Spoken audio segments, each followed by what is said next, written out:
let me try and be sober. And then maybe I can, tell my dad, hey, like, I'm doing it. Maybe you should try.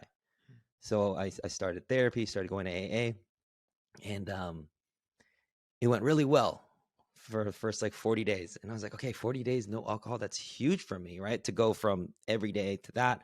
And I'm feeling like in a better space. And I message him and I'm like, hey, Pops, this is what I did. I've been going to meetings every day for the last 40 days. I'm clean. Like, how would you feel if, like, how would you feel about trying to do something similar,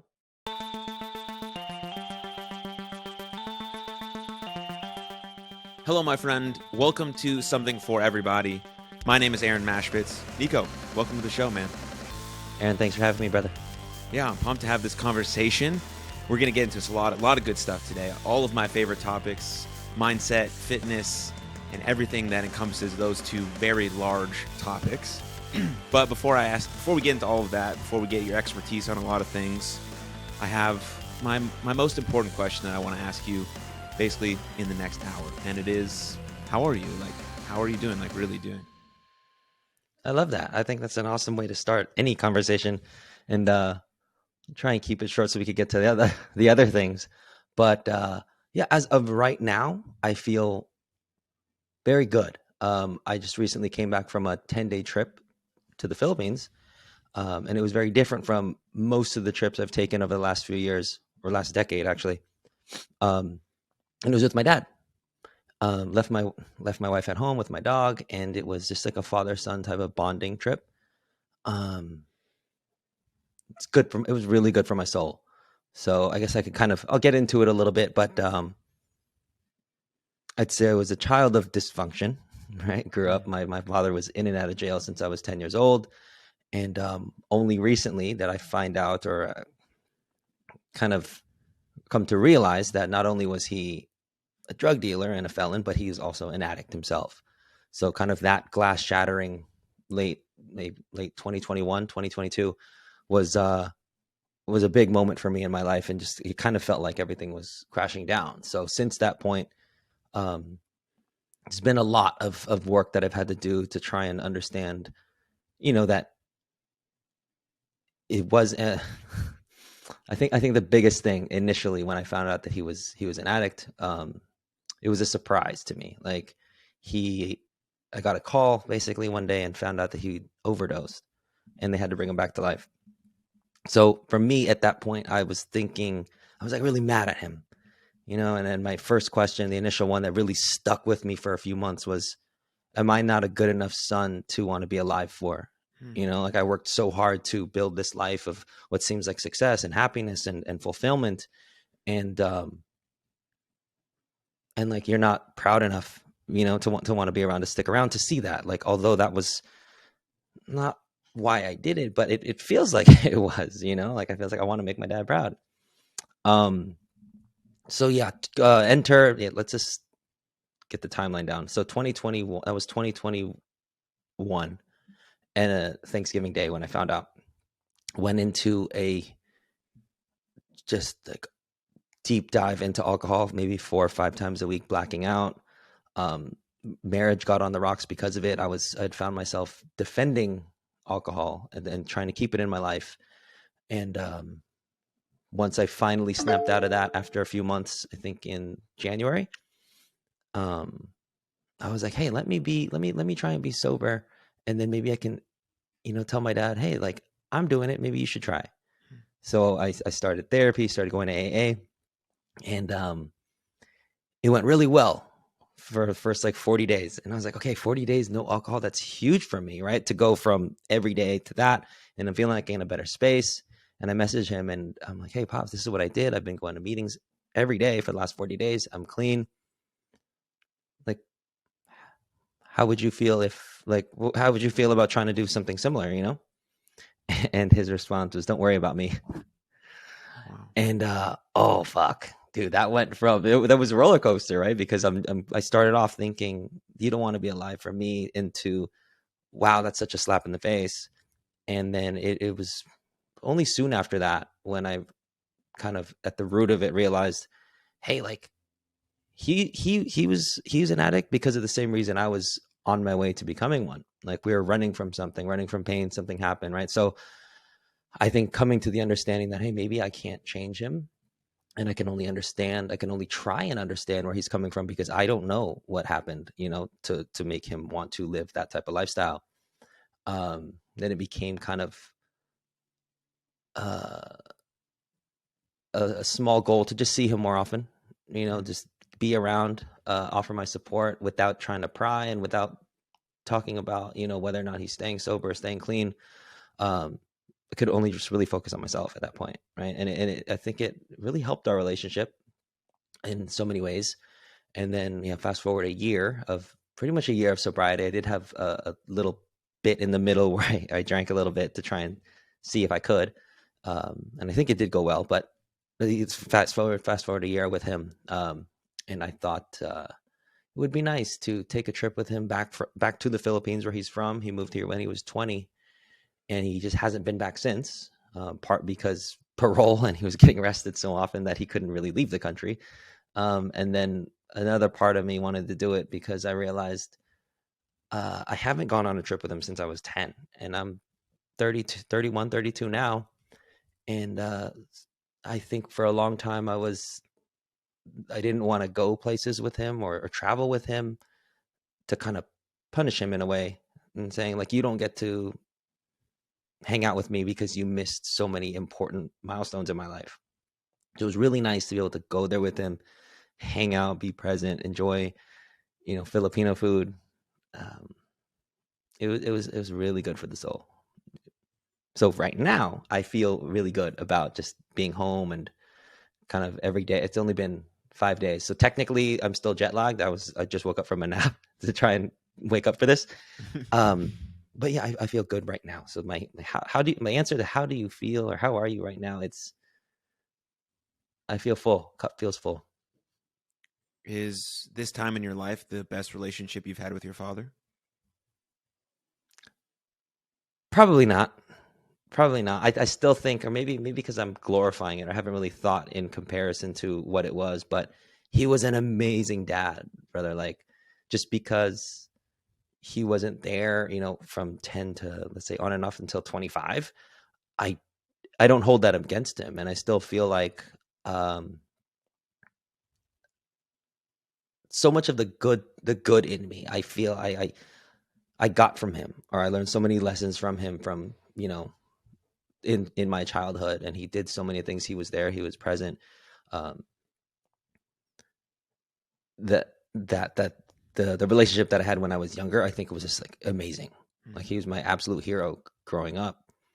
And I think that was what was so hard about, like, him getting arrested, was that, like, in Filipino culture, we're very, like, big on trying to save face, and, like, trying to maintain our reputation, so to speak. So for the first few years, I had to, like, lie to my family, even though they probably knew. It was pretty insulting. And at the end of the day, it was like, you have to tell them that your dad is in the Philippines. So I did. I lied. I said, "Oh, he's in the Philippines," for years, and then it's like obvious that he was somewhere else. So I had to do that. So, like, in doing that, I don't know what it felt like I was being conditioned to do, was like, I have to be ashamed of the person that I love so much, right? And to be ashamed of who I am, and to not be able to talk about it. It was really fucking hard. Um, it wasn't until about high school where I really, like, kind of, like, owned it, and it was like in my college apps, my personal statement, and how I think it even positively affected my life, having to deal with, a single mom household, and an incarcerated father. It definitely helped me grow up in ways faster than I would have without. Um, but yeah, I think as of right now, I'm still those were still, like, the glory days, before he went away. And I think, but maybe before, but now it feels like it's on the up, like, not too, it still feels like we're making up for lost time. What did, what have you, or what did you learn about addiction through your process and through watching him currently or in previous? Ah, I think early in it, or at least later in it, when I made the split between understanding that he wasn't really making a choice at that point to say he's choosing drugs over me. Mm. Um, I think a lot of it usually stems from somebody running from some type of pain. Yeah. And the one thing that I started off in AA, and the one thing that I didn't like was the part where you introduce yourself. Hi, my name's Nico, and I'm an alcoholic. I think the words we speak have so much power, right? And to kind of claim that every single day, every time you want to talk and speak, you have to say that. It didn't sit well with me. Mm. And it wasn't because I didn't think I was. Like, I knew I had a problem at the time, but I just didn't like that I was saying it over and over, right? I had this little jar before behind me, and now it's not replaced. I think it used to be on this side of my desk, but it was a jar. It said, "I am a millionaire," and there was two different jars, and the one jar was filled with pebbles, and the other one that said, "I'm a millionaire," was empty at one point. And I figured out how to make $1 million in a year. And I saw this post that said, if you have 250 people that pay $333 a month for a year, you'll make $1 million. And I was like, oh, I could probably do that. That's totally doable, right? Like, Yeah. so then my wife made this thing for me, and she filled it with pebbles, and I would move it every time someone would sign, and it would say, "I'm a millionaire," right? And I think back to that when I wrote that, I had a decent, online fitness coaching business, but it wasn't until I claimed it and kind of, that be do have, like, I believed I was a millionaire before it happened. Mm-hmm. And it took like a little bit less than a year, and all the rocks were over, and I was like, holy shit, I did that, and just having to say that I was an alcoholic, it just didn't sit right with me in that. So I ended up moving from AA to something called ACA. Are you familiar with that? Mm-mm. ACA. So ACA stands for Adult Children of Alcoholics or Dysfunction. It's kind of like it feels very similar to that group, except it feels like you're not, you kind of have a reason for why you are the way you are, because children that grew up in dysfunction are just different from kids that grew up in, let's call it, like a well-adjusted home. Sure. Right? Like, if you didn't have parents that were addicts, or you weren't beat as a child, or you weren't, you didn't go through some type of big T trauma, then maybe you're not what would be considered an adult child. So I replaced my A meetings with those, and it's been super therapeutic. But pretty much everyone in there as well has come from another room with some form of addiction, whether it be narcotics, alcoholic, food. So addiction, I feel what I've learned over the last year is it stems from something. Mm-hmm. And I think the hard part for me was, I think, just realizing what I was running from, and like, for me, alcohol was the gateway to not have to feel the things that I was feeling at the time. Right? Like, wow, I went from accepting the fact that, like, my dad was like a felon, and I kind of owned that. I said, well, maybe that's where I get my entrepreneurship from, like, kind of jokingly, to having to say he's an addict. It just didn't feel good. It wasn't something that I was able to be proud of, naturally. And it was just like, any chance that I could not be in my body, I took it. And it was pretty intense. Again, it was like Thursday, Friday, Saturday, Sunday, Monday. And it kind of sucks to admit, but I think the one time that I realized, like, it was bad was when I had a group onboarding call with new clients.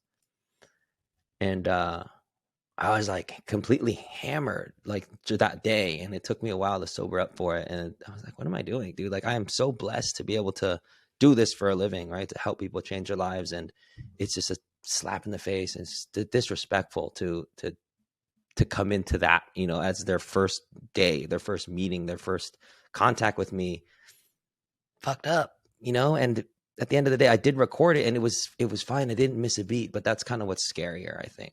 Mm-hmm. Right? Like, to be able to do it, to be a functioning alcoholic is way worse, because people aren't going to catch you. If I let my whole business slip away, and that would be a typical story of like alcoholism winning. But what if I could still function and do all the things that I'm doing and appear to be successful on the outside while slowly killing myself?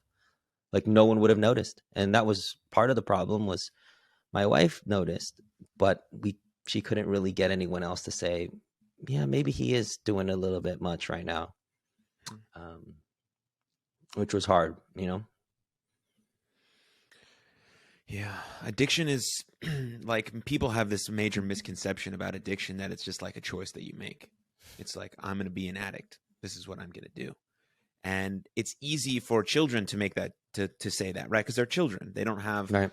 they don't understand the full capacity of being a human. They don't understand all the experiences that go into it. And they just see this person that they love and look up to choosing this thing over them. And that's a very plausible, logical thing for a kid to do, right? Of course, anyone would do that. Like, okay, my father, my mother, my grandma is choosing this thing over me. Mm-hmm. Addiction is a choice. And now when you start to get older and you start to battle your own demons, then you understand, like what you're saying, is that it's a response. It's a response to trauma. Trauma can be whatever deeply affects you. And I've had a couple addiction specialists on this podcast, and they say that the thing that you become addicted to is really the thing that saved you. Because normally, not normally, in certain circumstances, people don't get addicted to something. They just end up choosing to end their life. Right. So instead of ending their life, they decided to cut themselves or drink a lot or take drugs or gamble a lot or watch porn, right? So they did this thing and they became addicted to this thing, which actually saved them when they decided that they were finally ready to get the help that they deserve and need. So there's just this like huge thing about thanking the thing that also ruined your life, that sort of saved you at the same time, and then trying then to relay that to the people that you hurt the most. And then they have to try and grasp that too. Like, okay, yes, you weren't there for me when I needed you, but you didn't just actively choose to not love me. You had this thing, like you were said, that you were deeply hurt from and running away from and trying to numb it out so you could just sort of continue to try and live. Exactly. And that's what people have to learn about addiction. And then, but people also have to make the choice, right? I can tell you over and over again, hey man, I think you got a problem. Hey, I think you got a problem. Your dudes, your bros, your mom, everyone can tell you, hey, Nico, bro, it's like, I think you might be drinking too much. And you're like, no, I just had an onboarding call. I just crushed it. What do you mean? I'm fine. I just nailed my business. I'm doing nothing out of the ordinary, but I also feel great because I'm drunk. Until it becomes a point where you're like something really catastrophic has to happen. You know, a lot of times it's with drunk driving, it's, you know, killing someone, or thing like you get in an accident and your whole life flashes before your eyes, or it's like, you know, all these unbelievable stories that you hear all of the time where people survived and made it through and then decided actively, I'm going to take ownership over my life. I'm going to take full responsibility for this thing and try and figure it out. Not that maybe I won't be healed forever, but I can do better than I'm doing now. And that's all really that you can ask for, is to like try and do better than you're doing now. And then over time, like as an AA, right, you have to start repairing and mending these relationships and asking for forgiveness and doing all of this deep internal work to figure it out and try and fix it. And then like as you're moving along with your father now, it's like a slow progress. Like, okay, can I trust this man? It's like, okay, maybe we'll go on a trip. Can I tell him about my life? Does he want to hear about my wife and my dog and all of these things in my business? Okay, he showed up, you know, and then you build this sort of emotional bank account with someone. And then maybe your dad makes a mistake 6 months from now, but you're like, no, I've already built up a rapport with him now. Like, I know he just made a mistake and he's sorry. And now as before, it could be a bunch of other things, but it's just important to think about all of that stuff and how tricky like addiction is, and how tricky our mental health can be, and how hard life can beat you down if you don't have some of these things to lean on, or you haven't read about it, or you don't have someone in your life to mentor you, or all of these different things, or you don't have a podcast that you listen to regularly, because this is where a lot of people get their information. I mean, there's podcasts out there with like PhD doctors who are telling you insights about really important stuff. And so, yeah, man, I just wanted to add that to all. No, that's amazing. I love that piece. I think the key thing I think that's sticking with me is being able to thank the substance or the process that someone was addicted to and then thank for keeping them alive, just a little bit longer. Um, that hits home. Definitely hits home. But yeah, I love when we just get into it right off the bat. But I want to sort of switch gears a little bit, and then I think we'll get back to this stuff later. But Yeah, for I sure. want to talk about your business, because I think that's really cool. Like when people see you and follow you on Instagram, either your fans or my listeners are listening to this podcast, and they're like, all right, well, what's Nico do? So what is G8 Fitness, and basically what do you do day to day? Yes, G8 Fitness is an online fitness coaching business that I run. G8 G8 Fitness is the LLC that I created, and G8 to me, I remember learning in school about the G8 summit, and it was like the 8 largest nations in the world that would come together like once a year, meet and tackle world problems. And I just thought that was interesting, and I tabled that for many years. And when I started my fitness coaching journey, I thought it felt very similar. Like once I had enough knowledge to help other people, I felt like the duty and obligation to do so. It's like if I have the power to change someone's life or change the world, then I need to do that. So G8 kind of, it resonated me in that sense, and I've ran with it for the last 10 years. But day to day, I think it's just a little bit different than a personal trainer, in that I don't work out with my clients. So it's all online. It's all through an app, FaceTime, Zoom, Loom, and we mainly look at food. Like 80% of what we talk about, maybe 90%, is food. 10% workouts and cardio kind of mixed in. But I feel like I really got busy, like about 3 years in. Took me 3 years to really be a full-time gig. Luckily I was in school, so I started as like a sophomore or a junior in college as a side thing to try and make enough money to pay for flights to visit my girlfriend at the time. She was Canadian. She's from Toronto, and we met on Instagram through my fitness page. So we were trying to figure out how to see each other every month. And when I posted my first transformation, I remember someone said, "Hey, can you help me?" And I was like, "Yeah, give me $100 and I'll walk you through this, for the next 12 weeks." And I did that. And it's funny, I still look at some of those early emails, and I remember it saying, I told somebody it was going to be like $150 and then $200 for 12 or 16 weeks or something crazy.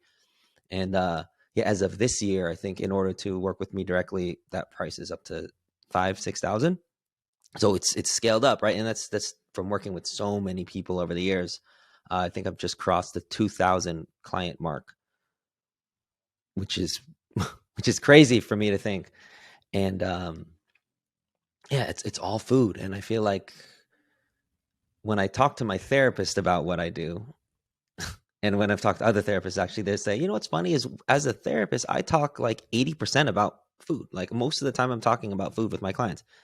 And I said, well, as a fitness coach and nutritionist, when I'm talking to my clients, it's like only 20% food and then 80% what else is going on in their life. Right. So she's like, "Oh, you're kind of like a therapist too." And I was like, sometimes it feels like it. Sometimes it feels like it. Sometimes our calls get really,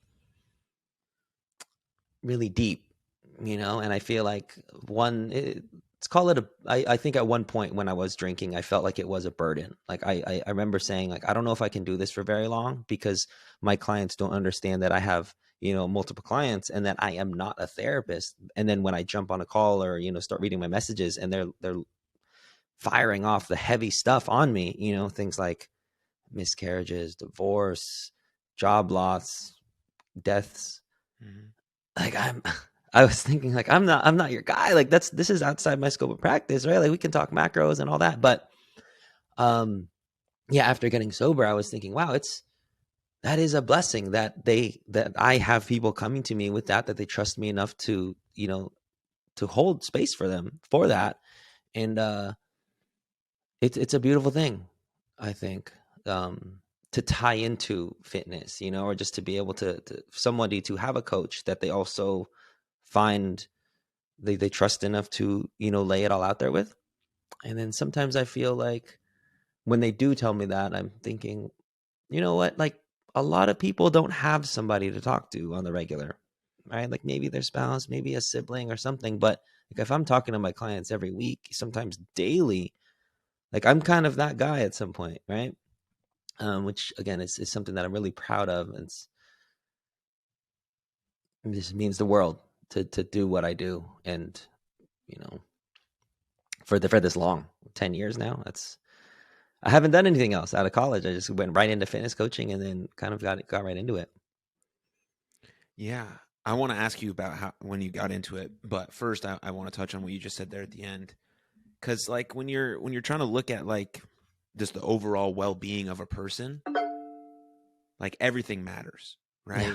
If you think about like the four pillars of a really solid human, the foundation is like move well, think well, eat well, and sleep well. Yeah. Right? That's it. We try to make it more complicated, like on Instagram and YouTube with You like have to. this 12 hacks to like, I can't even come up with something that's like so weird that like there's four fundamentals, like eat Right. well, move well, sleep well, and think well. Yes, there's tons of stuff like in the think well part that like gratitude, prospering, journaling, meditating, your mental health, but the eat, move, and sleep, very self-explanatory, very Yeah. simple. Exactly. But if one of those things is off, it deeply affects the other, right? As you know, as a transformation specialist, as an expert, right? If someone's sleep is off, their workouts aren't going to be as good. They're not going to be as energized to eat the right foods, even if it's planned out, right? If it's not planned out, they're just going to grab sort of whatever, and then that sort of spirals them out, and then they're not thinking well because now they hate themselves even more than they did previous, and it's like a very complicated, very hard thing. And so It's having like a dominoes coach, sometimes. yes, 100%. Like one falls and just, Yeah. you know, and so having a coach like yourself or any coach in sort of any domain where people like, I don't know if they're coming to you and they're saying these things because they want you to fix them, because I don't think they think they're broken, but I think they just want someone to hear them, like you're saying. Yeah. Like, just That's listen. what it feels like. Like, it's like, Nico, you're nice and you listen and you look at me and you see me and you're trying to help me. Please just hear me. And I feel the same way exactly with you, because I get that a lot with the people that I talk to. And it's like on one end, I have this like deep honor and I love the responsibility of hearing these people and holding space for them and trying to just see them as the human that they are. But then at the same token, I'm like, I am sort of like a random person, and it feels really terrible that you have no one else to go to with this information. And like, it's heartbreaking. It is, in a sense, because that's like, exactly what I feel. Yeah. how can we as people build more relationships and connections where you're not going to share your deepest, darkest secrets with everyone? I mean, we're sort of doing it right now on a very public platform, but I mean, in like a normal setting, right? You go to a coffee shop and you're in line with someone waiting to get a latte, and you're not going to be like, bleh, here's my whole life, right? But your vulnerability is it has to be for people, because that's how you build actual relationships. And if we can just create more of those spaces, it doesn't have to be 30 people. You just have to have one or two people in your corner who, when you tell them good stuff to, they're freaking more excited than if they do something good. And when you're not holding yourself accountable, they're there to call you out on your shit. And when you fall down and your life just looks like it's a mess, they're there to literally put you on their shoulder and carry you to your next spot until you can walk again. Like, those are the friendships we're trying to create. And some people just don't have that yet in their life, and you can make those happen. And we just have to Would you say you have there. those in your life right now? I do, yes. It's like, Nice. I thank God for my friends like every day. Like, I have a beautiful girlfriend that lives with me. I have an amazing relationship with my parents, and I have my friends that I played college baseball with that I think would do anything for me. And I've seen them do things for me when I needed them the most, when my life was at its worst and hardest. And so I want people to have that, man. It's like just someone, you know, and if me and you can be that person for now for them and give them the power and the permission to go out there and be like, okay, I can do this. Like, I can take a step in the right direction. I'm a real person. I have power. And I can do this. I can make a friend. And that, like, some people may laugh when I say make a friend, but it's not funny. It's not. It's not. It's not. Because some people just don't have friends and they feel fucking lonely, man. Yeah. And it sucks. And then people make fun of them for being lonely and not having friends. And how does that make them feel? Makes them feel way worse than it already did before, because they don't have friends to hold them, to support them, to tell them it's going to be okay when one person makes fun of them. And they go on Instagram and all these places where People are mean. And The world's like mean mean. is an overused word, but it's like The world is it a mean is. place. Like, and so if we can be an encouragement, like Mm-hmm. you with 2,000 people that you help, that's fucking incredibly insane and awesome.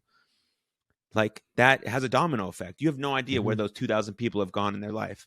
Hey, Nico told me this on the call today. Mm-hmm. I think I'm going to share this with my group chat that has 17 friends in it, or 17 people in it, or whatever, or in a Facebook group that I'm in. It's like, I'm Yep. getting kind of caught up in my words because it's just like, it means so much. It's so powerful. And so, yeah, like that's good, man. It's like, it's not just fitness, and it never will be just It fitness. never Like I is. was looking at your Yeah. page and I was looking at some of the things you publish. Like it's not just fitness, man. That's just like that's like a starting point. That's how it gets people Yeah. in the It's door. like the talking point.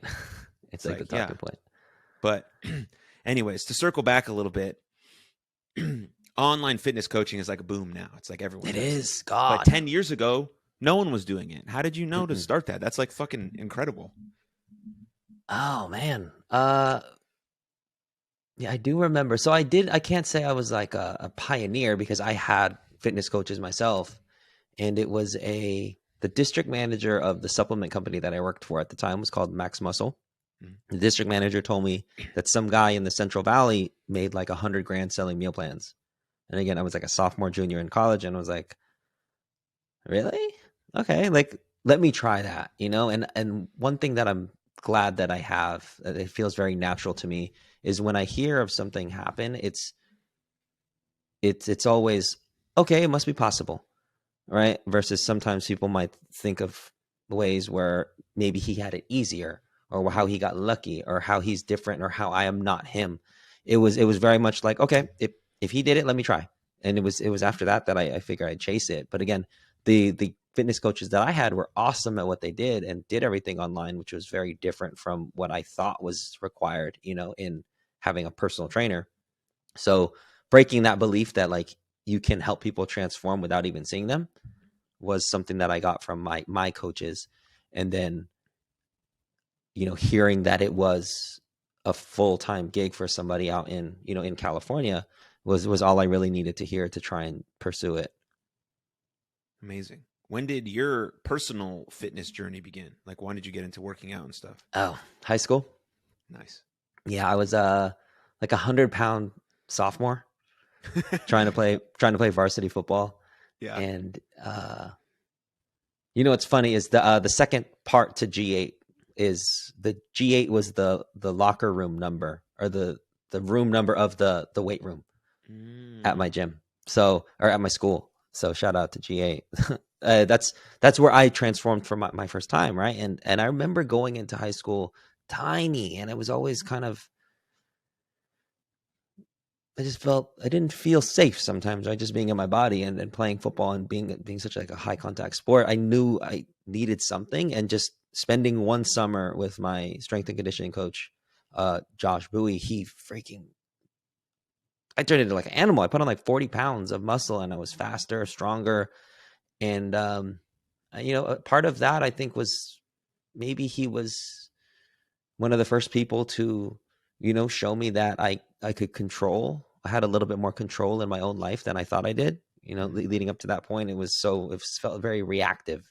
Like, oh, my parents split up. Oh, my dad goes to jail. I'm moving around with my mom. I felt like I had no say in my life up until that point.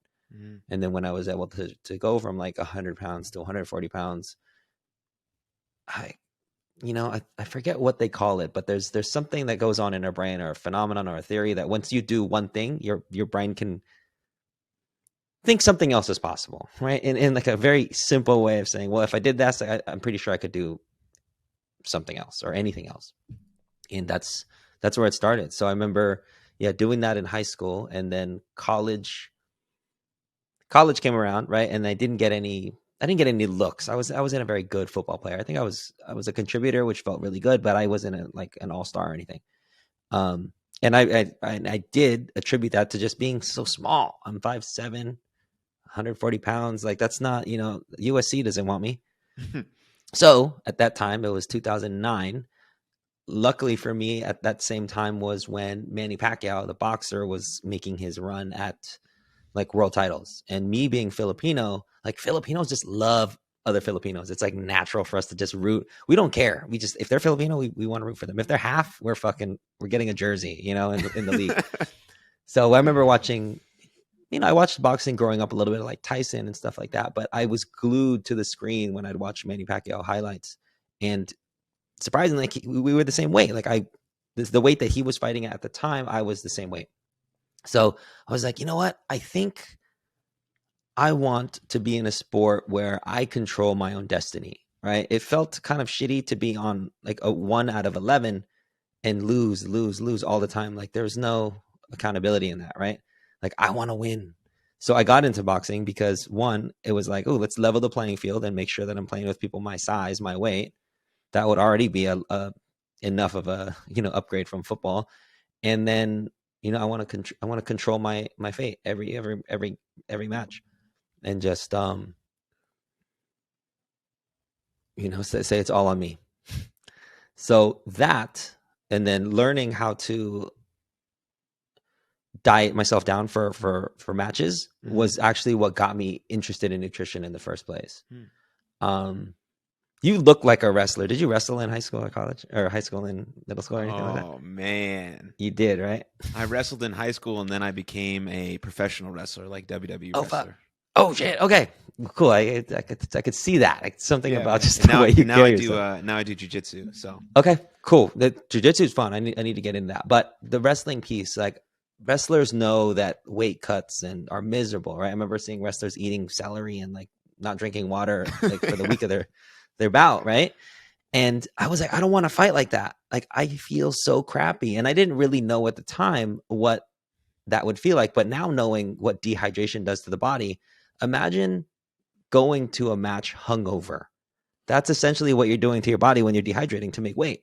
So I always thought it was pretty easy to beat people up that were coming down to make weight for me because I lost weight the right way, right? Like kept my protein high, tried to lose a pound a week, never water cut. I was hydrated. I remember I went up to my first fight, saw the dude, he was sunken in, and I was eating a Subway sandwich. And like, yeah, sure, adrenaline can only take you so far. But again, think about fighting somebody that's hungover and you're chilling. That's what boxing felt like to me. Wow. And shit felt like it was slow motion sometimes, honestly, like dodging punches and slipping and punch. Like it felt like slow mo really to me a lot of the times. And it was great and it was fun. And I learned nutrition. I think that was my first time when I learned what calories were, how to count them, what macros were, how to build a meal plan. So that was for myself. And then when was my last fight? 2012. Yeah, 2012 was one of my last matches, and the owner of the supplement shop that I was at the match. He was at my last two actually, and the first one I remember he reached out and he was like, "Hey, like you need to come and take some supplements and kind of represent our store. Like you're fun to watch. You have swag. It's fun to watch you." And I was like, "Dude, actually, I'm not gonna be fighting anymore." But I saw on your Yelp page that like somebody had a crazy before and after transformation, and like I can lose weight and I've done that before, but I've never been able to look like shredded or anything. So like, can you help me do that? So after my last match, the next day I went into the store and talked about how to get on a plan with one of their employees to start a physique competition. And did a couple practice runs at that, bulked up, put some size on, came back down. Maybe pretty much a year later I got on stage for the first time. And it felt good. It felt different from boxing because again, like boxing, all I did was win, and it felt really good to just beat people up, and never had to experience loss in that, right? But then physique came around, and it was, dude, I remember getting on stage convinced. I was like, nobody fucking worked harder than me. I haven't cheated in a whole year. And then when my number didn't get called out, it felt like the world was ending. It was like soul crushing. It was like, what was all this for? Do I want to do this anymore? I just wanted to walk off. There was just so much emotion behind it. It felt like so much was felt like cheated, you know. But at the end of the day, when you go to a competition, you're competing against people that have been lifting for longer than you, that have more size than you, better genetics. It's actually not a fair playing field, right? Like we're literally going to compare my chapter 1 with someone's chapter 20. And there's people that competed 10 times and some that haven't competed. So I think once I became a coach and I had to kind of work people through understanding that, hey, when you go to a show, we can't go with any expectations to win, because it is what it is. Whoever's going to show, you don't know if Arnold Schwarzenegger's doppelganger is going to show up and be in your class, you know? And it's about going with the mindset of knowing you did everything that you could and being okay with that. Right. And, you know, so it took me a couple shows to get that down. And then as I did my first one, that's when I started getting a little bit more clients. And I think my mindset at least was, hey, if I could do this and compete, then you could probably just lose 10 to 15 pounds. And that was kind of the angle that I took for a while with my first, like, let's say 100 clients or so. And yeah, I always thought about it was super referral based. It was just nothing, you know, nothing intense, but took a few years for it to feel like I made the right decision, you know, in career choice. But it happened like right as I was going into senior year. So I was like, okay, cool. I don't need to get another job, because after that year, I think it was I did what the guy did and cleared 100K in fitness coaching in, I think I was 2012, 2013 also. Yeah. Amazing. There, in relationship to your personal story, I mean, there's so much good that can come from just doing hard things, right? Yeah. From like Yeah. deciding to put on 40 pounds and hit the gym harder, from deciding to do boxing, from getting on the stage. Mm-hmm. Like, yeah, there may have been successes in all of those things, but regardless of how they turned out, exactly like you said, it's like, I just still did that. And it's like, how does it translate to the rest of your life? There's no chance that it didn't have an impact on how you dealt with the hardest moments of your life Mm-hmm. and how you decided to get through them. Yeah, there was bumps in the road. Yeah, you made some bad choices or whatever you want to call them, right? But you still did them. You still overcame them, because that sort of I don't know if you listen to David Goggins at all, but he says Yeah. that there's chosen and unchosen suffering. Okay. Right? We've gone through both. Everyone goes through unchosen suffering. Everyone. Because everyone just gets fucking beat down by life sometimes. There's death, there's heartache, there's addiction, there's heartbreak, there's everything, all of it in there. But then there's the unchosen suffering. Like, how do you armor yourself with things that you can do every day that are hard? And one of those things is the gym. Like, one of those things is fitness. Like, one of those things is being disciplined, so that when life comes at you, you've built a set of armor around you and you're just a little bit more tougher than you might have been if you didn't do those things. And now, being tough doesn't mean you don't ask for help and you don't say that you need help. That's part of being tough. It's saying, I'm beaten down right now, Nico. I need some help, bro. You know, but that's armoring yourself with friendships and relationships and all of that stuff that we talked about previous. And so when you go through it personally as a coach, it's so much easier to convey to other people. Like, I coach baseball, like 14-year-olds, and I see coaches out there who are trying to teach their kids to be like these elite baseball players, which is awesome, right? But they themselves aren't doing anything to be elite themselves. Yeah, their playing career was over 30 years ago, but they're out of shape. They don't eat right. They don't do anything. They don't spend time with their fam. Like, how are you going to tell anyone who's 14 and very impressionable and looks up to you because they're your coach, and you're telling them they got to be elite and try and be focused, and you're doing none of those things? Yeah. No, like, you don't have to be elite in terms of I have to be a professional baseball player. Like, be elite, be an elite dad, be an elite coach, work out, show kids what to do, wake up early, all of these things that you can do to just be a role model and actually have your words and actions line up. That's what people want. It's super simple, but very hard to execute. But very hard. Very hard. Yeah, I think I saw one of your clips. I believe your quote was, your words mean nothing if your actions aren't aligned with them. Something to that effect. And I was like, yeah, what are we? You know, and I think at a very young age, I thought, what am I without my word? If I say I'm going to do something, why not just go through with that and do it? Again, it's a very simple concept, but very hard to apply. Which I feel like I've spun out a little bit over the years. I think at least over the last year, I feel like it was a smidge what I would consider like toxic positivity, or a little bit. How about it was more black and white thinking, right? It was this concept of how you do anything is how you do everything. And I remember when I went into my first show, the reason why it was so freaking heartbreaking when I didn't do well was because the way I stuck with my diet was I would tell myself, hey, if I cheat on my diet, then if I can't even stay loyal to my diet, what makes me think I could stay loyal to my girlfriend that's living across the country? Hmm. So I like put cheating on my diet at the same level of, it being as impactful to me as like staying faithful as a significant other. And then I said, well, if I can't even do an hour of cardio in the morning and at night, what makes me think I could run a business someday? Hmm. And it was fucking exhausting. There was really no time for slip ups, no grace, no breaks.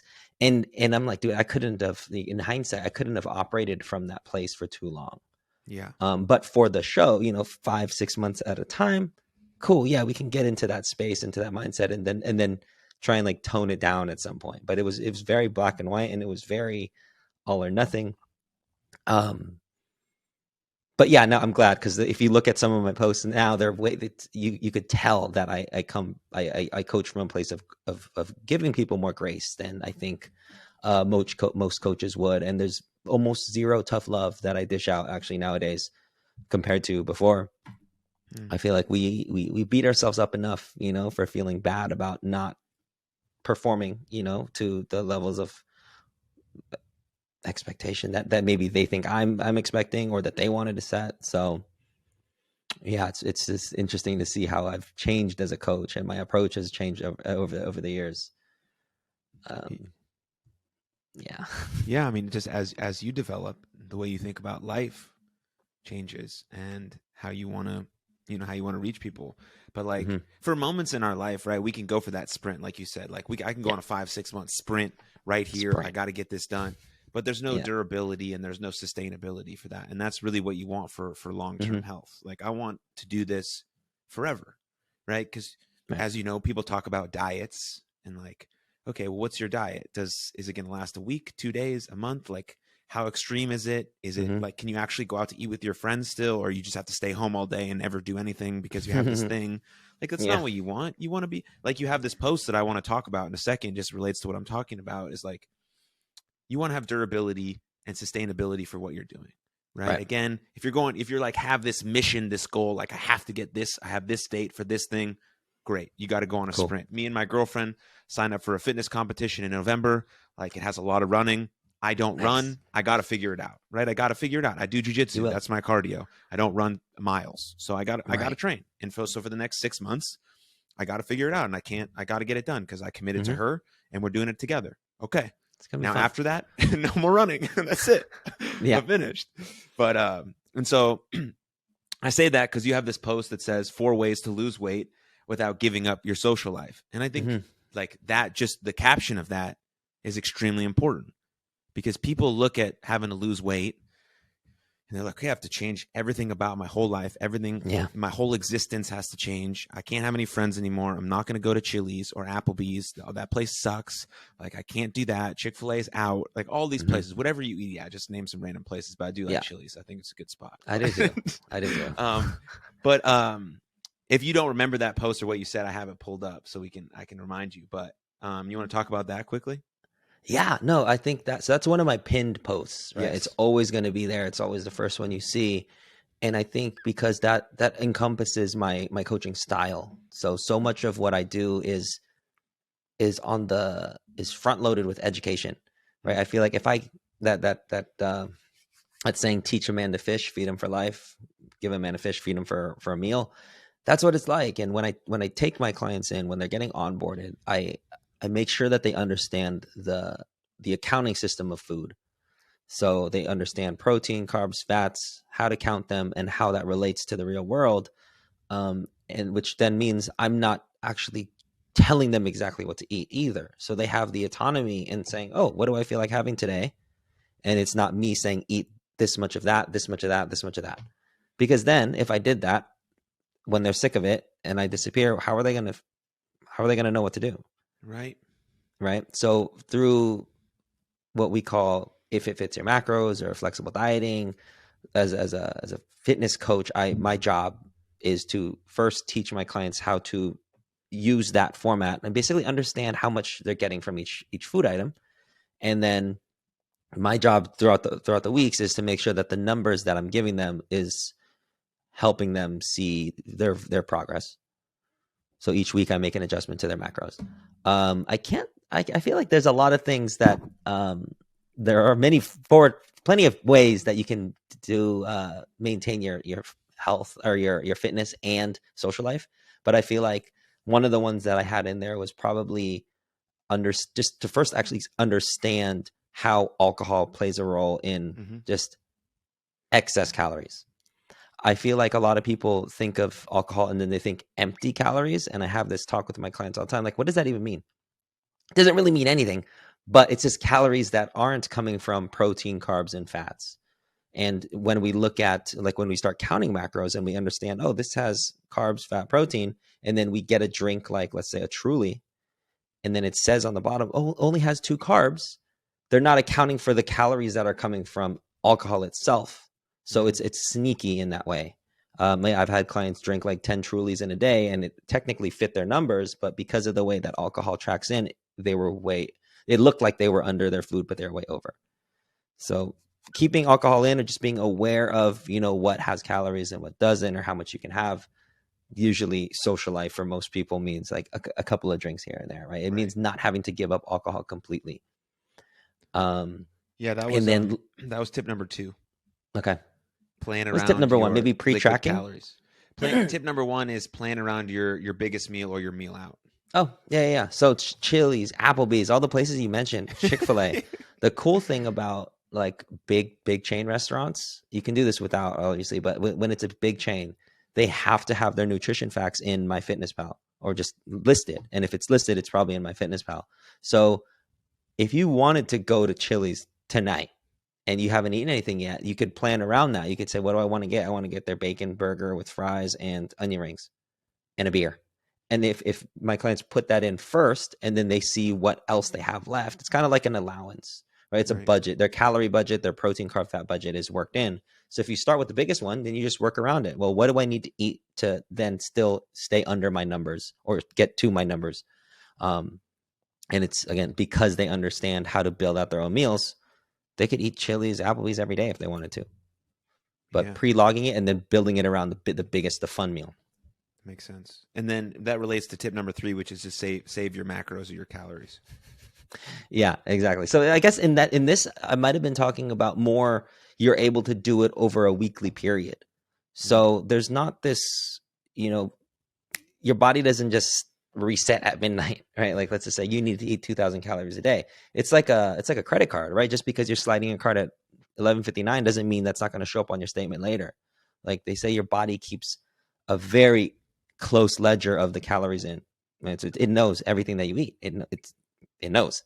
So in this case, what I like to do is preach that it's about the weekly average and the weekly total, so that people don't get caught up in I already overate a little bit, so I might as well eat everything today, right?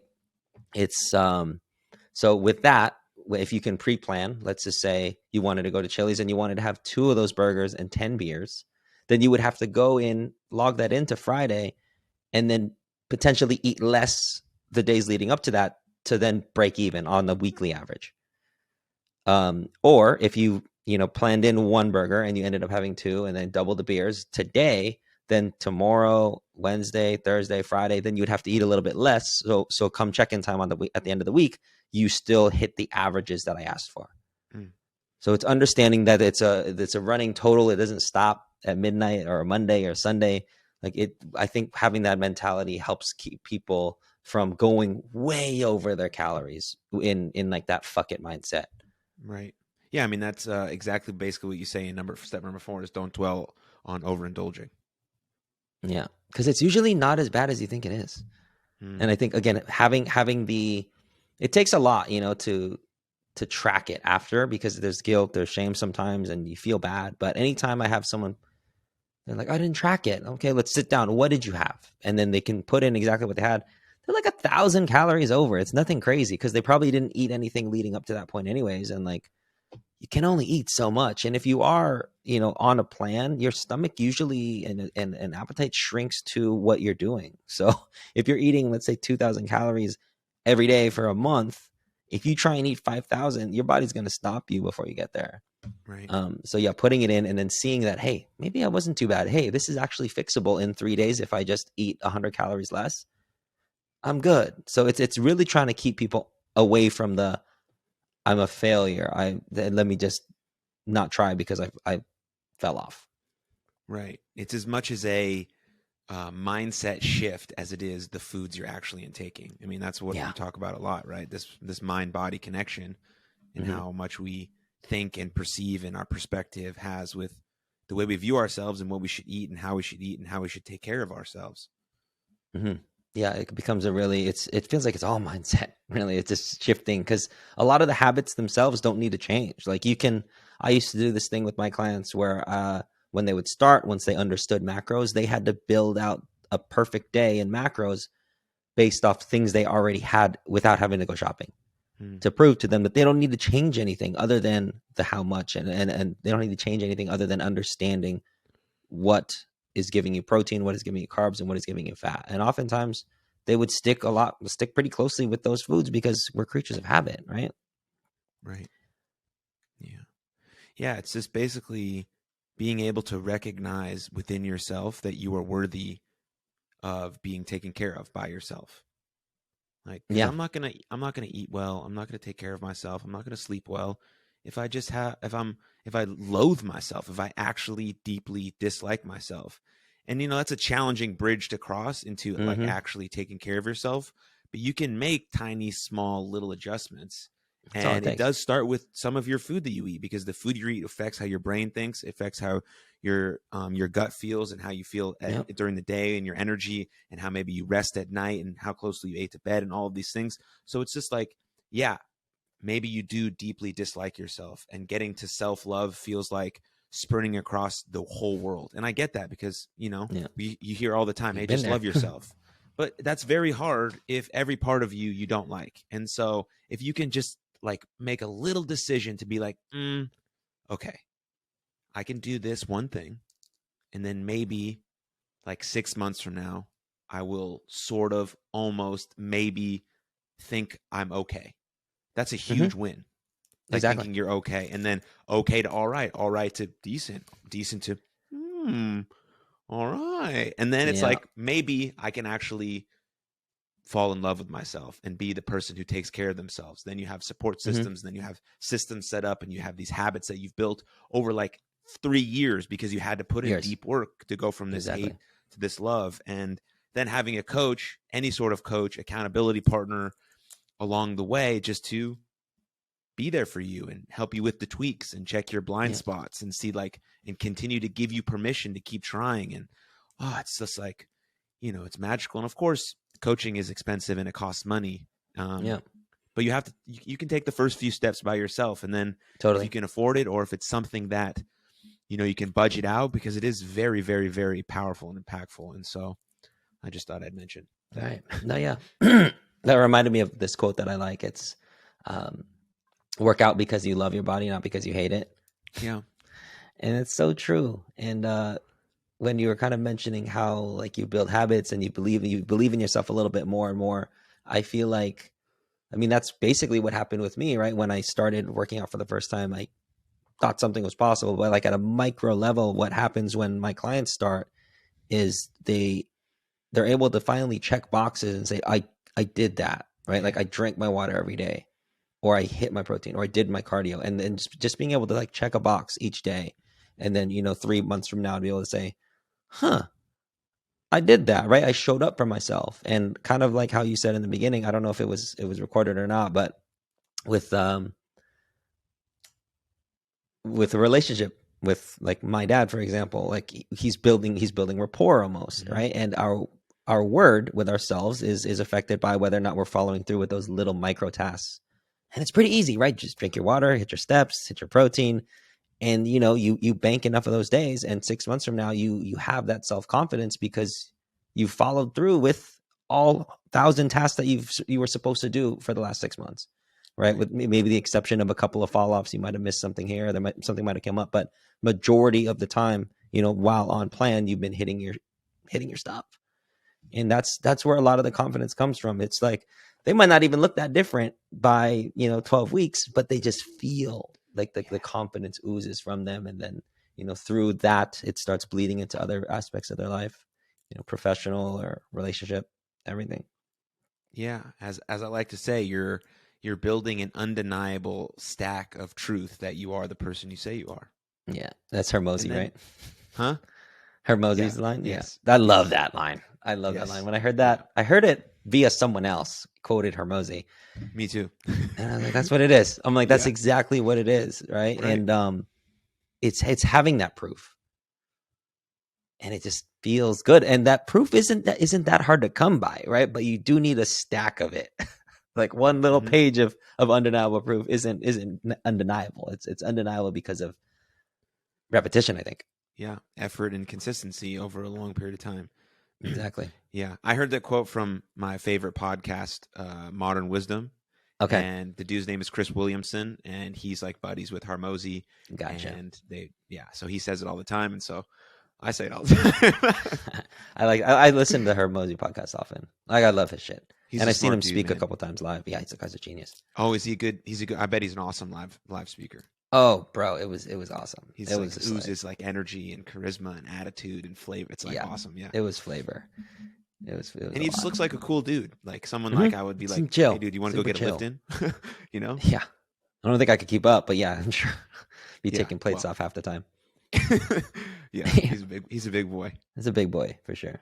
But I have one final thing. Well, I have two more questions, but one sort of final big Mm-hmm. rock I want to get into the container before I let you go. And that's talking about men and therapy. So you spoke about going to therapy and going to these meetings and speaking about Mm-hmm. what's happening in your life and trying to get that sorted out. What would you say to say a young man or a man of any age listening to this, maybe potentially thinking about needing that in their life? Man, I feel so. I since I started therapy, I never stopped. Right, like even through vacations, I was always scheduling. I haven't missed a week really for over a year, and then halfway through, I added couples therapy. And so me and my wife do it every other week, and she does therapy on her own, but I see my therapist every Friday, and then every other Thursday she is our couples therapist. So I see my therapist like 6 times a month essentially. And I think in the last session I was like, how did I even survive without you? Just thinking about where the thoughts used to go, that now I can say, oh, I just need to talk to her about this, or I can't wait to talk to my therapist about this specific thought that I had or reaction to something. And well, I do know where it went. It was me putting thoughts and ideas into my head, and it would kind of fester, and then it led to me wanting to drink, right, or to dissociate via usually alcohol. But like, I used to be big on like pills and stuff. I was crazy. I'm a crazy motherfucker. But that's what it came down to, right? And now I'm just like so thankful that I have a place to kind of unload that stuff. And I try and reword this, because it's not just men that's it's stigmatized for. It's everyone, right? Especially Right. especially couples therapy. Like, I feel like there's like I see people kind of do something. It's a visceral reaction when I say, oh, me and my wife go to couples therapy. There's something that happens in them, especially because whenever I post about our relationship and our marriage, it's so dreamy, and everyone's like, oh, your couples goals, you adore her, she's your queen, blah blah blah, all these good things. But like, everyone can benefit from those, and like having a place to, again, like table thoughts and ideas, and to be able to address things when emotion is high or emotion is low. That is so helpful. And yeah, but jokingly, again, I haven't figured out how to word it, but usually for fitness competitors, at least, my like running joke that I'm again trying to reword is, you don't need another prep, or you don't need another coach. You need therapy.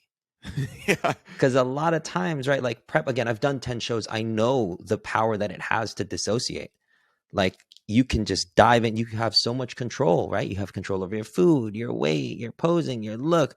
You have so many things to do that you don't have time in the day when you're on prep to think about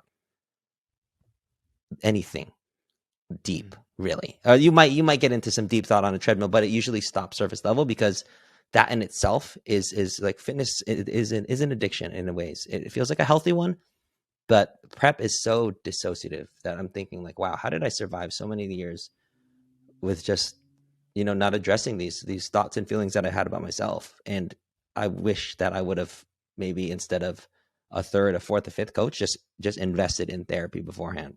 Mm. And only this year, since I started, one of the proudest things that my proudest accomplishment was maxing out my cerebral referral credits that I've given out. Of I think it was like last year. It's like once I started, I was like, wow, I couldn't recommend therapy to people that weren't doing it, right? But now I was like, oh, giving it to my clients, and I felt like, hey, like, thank you for sharing that with me, but like, I really think this would be helpful. And then to be able to give my code out so many times that they said, hey, you're not going to get like $5 anymore from it. It was huge. So yeah, I don't know. I feel like for myself, if I were to come back, if I were to go back and talk to the younger version of me, right? And I were to see myself, I was like, oh, I'm decked out in jewelry, I drive a Lamborghini, have tattoos, a successful business, travel a lot. And I were to say, hey, dude, do therapy, trust me. I think that's all I would need to hear. Like, you could still, there's, yeah, I don't get the stigma.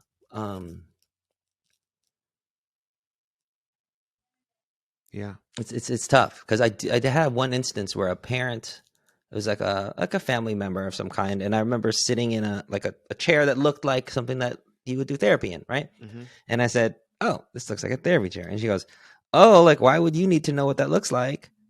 Uh-huh. And I was kind of like, well, everyone can benefit from therapy, especially with everything that's going on in the world, and Everything it's that's just always going on in the everyone world can all the benefit, time.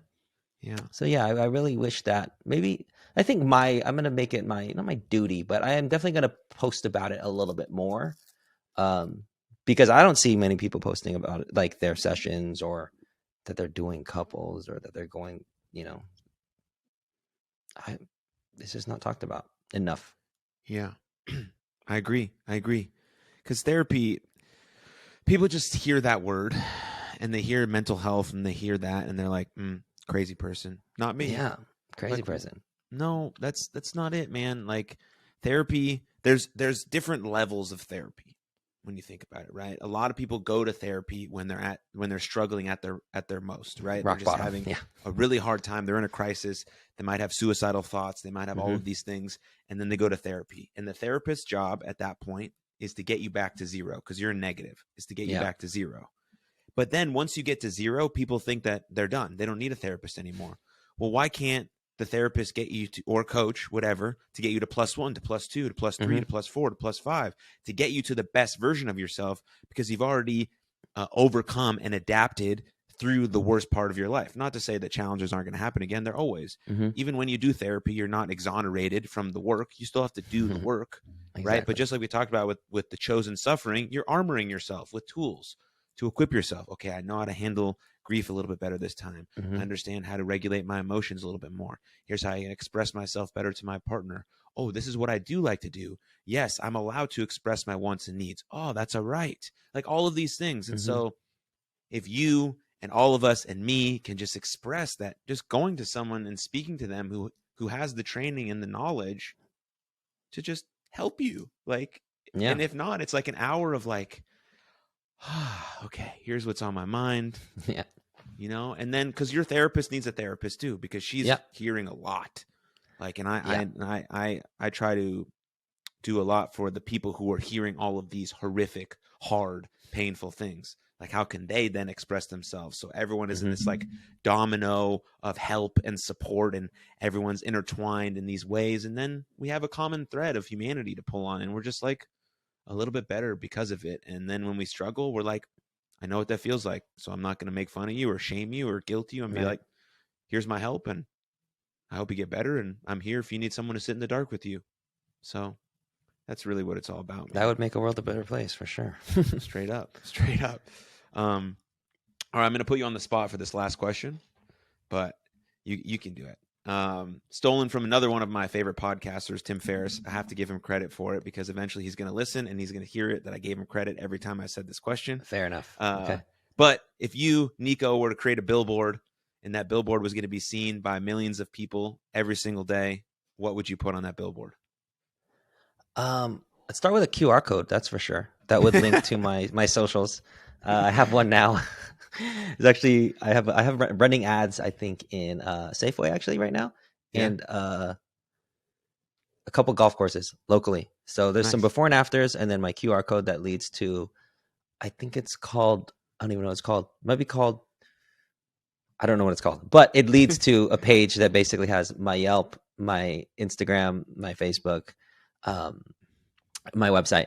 So I think if that many people are going to see it, it would be helpful to have a way to access all of my things, right? Sure. So putting a QR code on there, but it would definitely have to have some before and after pictures. I think so much of that undeniable proof that we talk about comes from somebody seeing a before and after that looks so crazy. And I reposted a testimonial today that somebody said, I signed up with him reluctantly because I literally thought his transformations were fake. It's like, there's no way they could be real. Like all of them, Wow. you know? Yeah, it was something I reposted today because I was like, wow, she took the leap, but she did think it was fake. And a lot of people do say that because they're just like, what? You know, like we're used to being lied to so much in like P90X, like social media and advertising before. It was that was the norm, right? Like airbrush stuff, but I don't know how to do that. So yeah, having some form of undeniable proof or some type of like shock and awe. Like I'm talking some of my transformations that are like 150 plus pounds down to abs. You could still tell it's the same person, whether it be tattoos or face. And then a QR code that leads to other places to find me. Again, it's my socials. Awesome. And if they're not on the billboard soon, they will be in the show notes for this episode. So you can go check them out there. But yeah, man, people just want to like, that's why sharing your story is so important because people want to either see it or hear it. And then they think to themselves, oh, that's like a mom of two. And she just did that. Like, oh, exactly. So can I. And I'll use Nico. He'll help me. Cheers. Yeah, I got that. Undeniable proof that I am that guy that can help you. Because a lot of people, I'm their last. They've tried everything, right? Everyone's tried everything with still no luck. So let's just take the leap is what it feels like people are doing, but it's more like taking that first step. I think that's the most important. Absolutely. Well, man, thank you. Thank you for sharing. Thanks for joining me. Thanks for your time. Man, thanks for having me, brother. I love this conversation. Oh, it started off strong, ended strong. Yeah. It's awesome. Can't wait to connect more and deeper, and I can't wait for people to hear this episode. So thank you, and I appreciate it. All right, thanks, Sam. What's up, everybody? Thank you for tuning into that episode. And if you enjoyed it, click here for another full-length episode of the podcast. And please, don't forget to subscribe. But above all else, most importantly, please take good care of yourselves and others. And I'll see you next time. Lots of love. Cheers.